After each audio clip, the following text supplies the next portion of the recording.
Viewers, আশা করি সবাই ভালো আছেন। আমিও ভালো আছি। আজকের ব্লগে আমি আপনাদেরকে দেখাবো সিলেটের চা বাগান, সিলেটের সেই ঐতিহ্যবাহী চা বাগান। যেই চা বাগান দেখার জন্য হাজার হাজার দর্শনার্থী এসে ভিড় করে।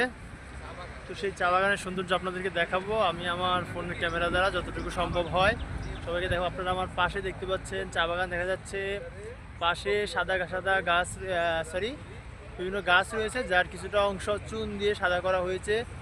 এই দেখুন পুরোটা এইভাবে চা বাগানটা রং করতে, চা বাগানে যে গাছগুলো রয়েছে সেগুলো রং করা হয়েছে।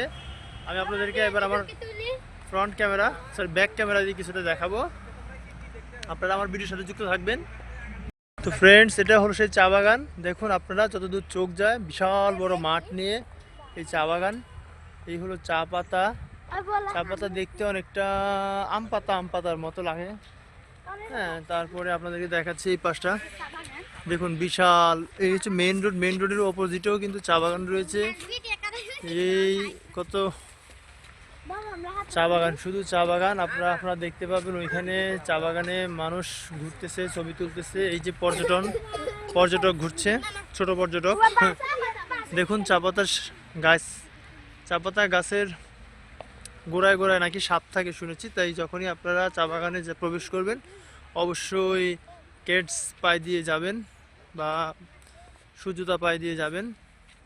তো চারপাশে শুধু চা বাগান। দেখেন ওই যে দর্শনার্থী এখানে ভিড় করেছে, দর্শনার্থীর ছবি তুলতেছে। তারপর আমরা যদি দেখতে দেখাই,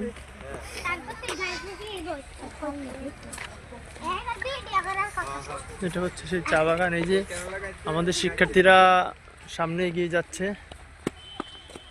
তো এই চা বাগান, এই কত মানুষ এসেছে, দিনভর মানুষ আসতেই থাকে। চা বাগানের মাঝখানে ছোট্ট একটা খাল রয়েছে। এই ছোট্ট খাল দিয়ে পানি সামান্য পরিমাণে যাচ্ছে। তো আশা করি আপনাদেরও চা বাগানের সৌন্দর্যগুলো ভালো লাগলো দেখে। আপনারা আমার চ্যানেলটি অবশ্যই সাবস্ক্রাইব করে পাশে থাকা বেল আইকনটি বাজিয়ে দিবেন বিভিন্ন ব্লগ ভিডিও, পাশাপাশি শিক্ষামূলক ভিডিও পাওয়ার জন্য। দেখেন